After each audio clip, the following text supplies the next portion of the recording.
एक लड़के के बंदूक से निकली है गोली और 2 लोगों की मौत होती है। उसके बाद शुरू होता है दुनिया का पहला वार, यानी वर्ल्ड वार 1, यानी प्रथम विश्व युद्ध, जो कि 1914 से लेकर 1918 तक चला था। इस वीडियो में हम आपको एक्सप्लेन करेंगे आखिर वर्ल्ड वार 1 कैसे हुआ, आखिर वर्ल्ड वार 1 को किसने कराया, आखिर वर्ल्ड वार 1 में कौन जीता। इन सारे सवालों को हम जवाब देंगे आपको।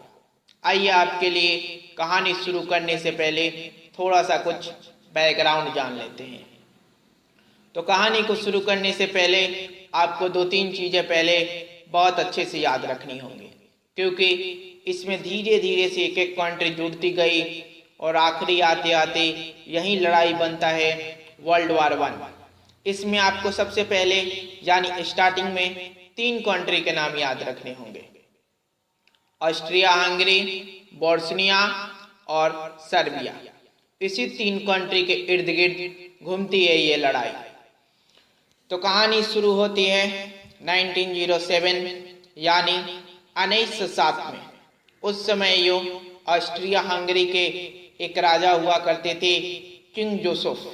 किंग जोसेफ ने पहले के राजा रजवाड़ों को आदत होता था अपना टेरिटरी को फैलाते रहने का। तो किंग जोसेफ के भी मन में आया कि हम अपने टेरिटरी को फैलाते, और उन्होंने एक दिन बोस्निया कंट्री पे कब्जा कर लिया। बोस्निया कंट्री पर कब्जा हुआ तो बहुत सारे बोस्निया कंट्री के भी लोग दुखी दुखी रहा करते थे, और उसका पड़ोसी था सर्बिया, वो भी दुखी रहा करता था। आपको ऊपर वर्ल्ड मैप में बोस्निया, सर्बिया और ऑस्ट्रिया हंगरी तीनों कंट्री दिखाई पड़ता होगा। तीनों आस पड़ोस का ही कंट्री है। उसके बाद लड़ाई का धीरे धीरे आगे पहलू बढ़ता है। तो कहानी में ये होता है कि 1907 में जब किंग जोसेफ ने बोस्निया को कब्जा कर लिया, तो बोस्निया के भी बहुत सारे लोग दुखी दुखी रहा करते थे।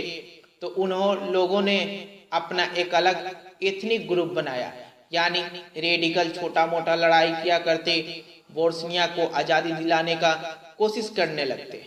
और वहीं पे उसका पड़ोसी जो कंट्री था सर्बिया, वो भी चाहता था कि बोस्निया आज़ाद हो जाता तो सही रहता।